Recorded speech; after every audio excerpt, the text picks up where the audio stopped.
What is going on, ladies and gentlemen? Welcome back to Auto Auction Rebuilds. We are here to talk about the last profit or loss videos that I have, which is the El Caminos.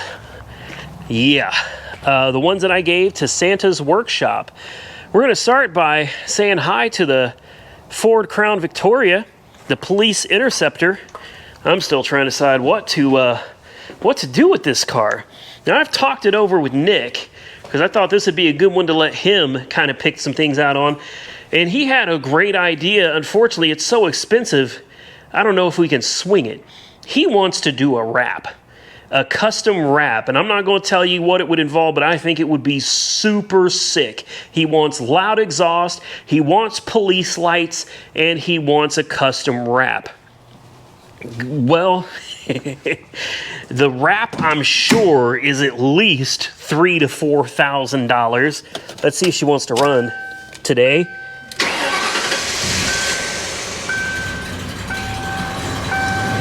There she goes.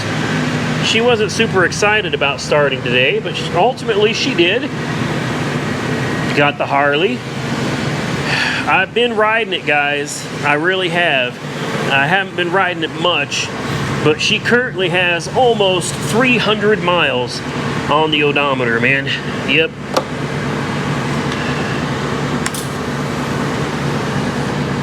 Let's see. Yeah, 297 miles on the odometer.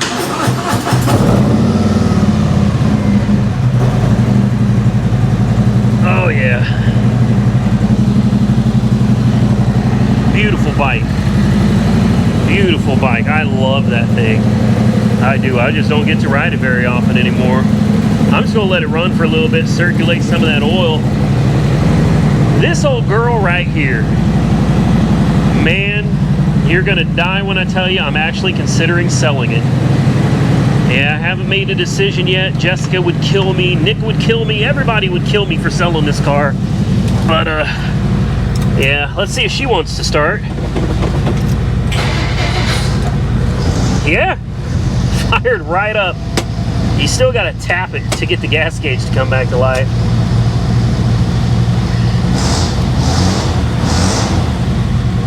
Wow. Take a look at this radio too, right?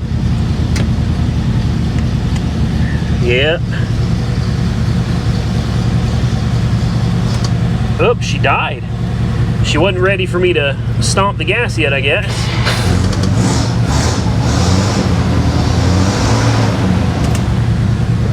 There we go. We'll just let her run for a little bit.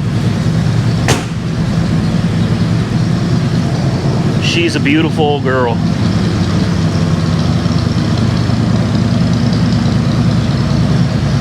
Yeah. I don't know. I got a lot of thinking to do on this one, guys, because it's not, I will never find something like this again. Let me go ahead and shut this one off. There we go. That's better. That's better. I will never find something like this again. I mean, I know that. I know that you're not going to find a car that's practically restored sitting in a garage for 10 grand. You just won't. It's leaking a little bit of gasoline. I don't know if you guys can see that or not, but it's leaking down the carburetor, down the intake there, right by the exhaust. Okay. Well, we probably shouldn't let this run very long. Besides, we're here to talk about profit or loss. Well, no, we're here to talk about loss. Let's keep it real. How much did we lose on the El Camino and the El Caballero? Well, let me shut this bad boy off over here and we'll get into it. Now, if the video quality is going to crap, please forgive me. I apologize. It is 7:30 at night. The sun is going down and there's not really much I can do about it. Here's what we're going to do both of these cars kind of as a combo type deal because they both went to the same place. And this is a hard pill to swallow, but it's not as bad as you might think it would be. Okay, so we're going to start with the 79 Caballero. Okay, the 79, we ended up having a total investment of $1,883.89 into. We gave that to Santa's workshop for free, for a total loss of $1,883.89.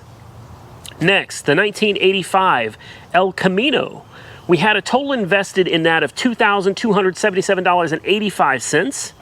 We gave it away.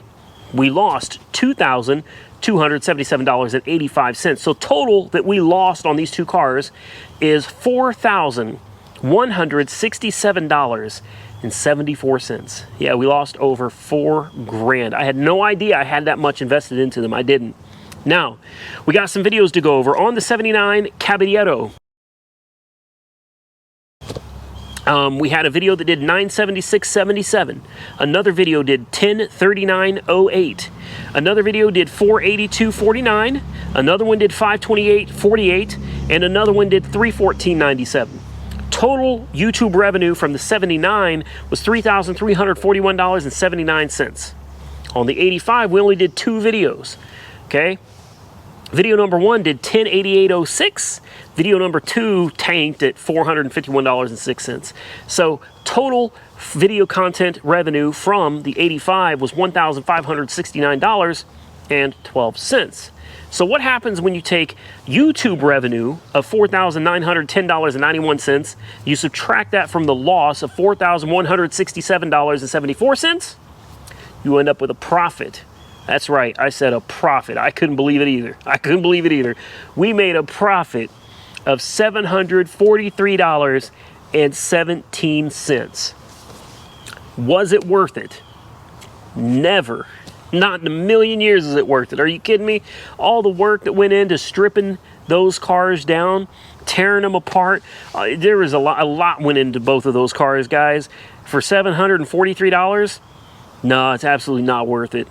Absolutely not worth it. But I'd rather come out with a little profit than a loss any day of the week. Any day of the week, we could pull a little bit of money out of something that otherwise would have been a loser.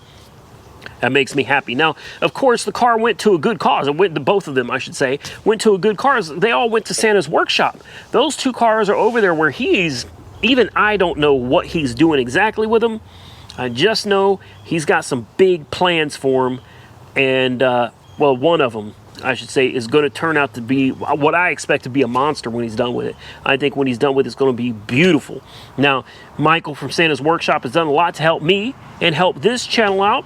So if that means, excuse me, guys, you know, if that means handing over a little bit of cars to him in return, you know, that's just the right thing to do. He's a good dude, and I want to make it very clear. I don't want nobody coming out saying he did not ask me for them. He did not know I was giving these to him. Nothing. Like, I just, after the whole debacle with Mako North America, I was done. You know, I mean, honestly, I was done, ready to move on, and I considered just sending it to a scrapyard, but then it occurred to me, like, Michael put in a lot of work into that roof. He put a lot of labor into that roof, and then sending it to a scrapyard after he put all that work into it seemed wrong to me. Like, it was wrong. I didn't feel right about it. So I decided to work a deal out with him. He thought that I was going to pay him to do the labor on the car. And then I took the car down and I said, hey man, it's yours. If you want it, you know, it's yours. And he was happy to accept it. I'm happy that he was happy to accept it, because I was a little concerned that, you know, he would be like, no, I don't want this car. You know, I want the labor from it. But no, man, he was real graceful and a really good dude. He happily took the car, and now he's going to, the future of those 2 cars, the 79 Caballero and the 85 El Camino, is going to be on Santa's Workshop's channel. So you're going to have to go down below, guys, click the link to Santa's Workshop, go subscribe, follow him. He is a genuinely awesome dude, man. Straight up guy, honest. He does great work, and he's got some help now. So I think it's going to be interesting to follow along. I myself am subscribed, and I will be following along with these vehicles, man, because I'm really excited to see where they end up when he gets through working his Santa's magic on them. So with that, I am going to get out of here, guys. My throat it's killing me. I'm losing my voice and I'm losing daylight. So if you enjoyed the content, hit that thumbs up button. If you didn't, hit the thumbs down button. Subscribe to the channel if you're not currently subscribed. Follow me on Facebook, Instagram, TikTok, Auto Auction Rebuilds. Until next time, stay safe out there, everybody. I look forward to seeing you all again very soon in the next one.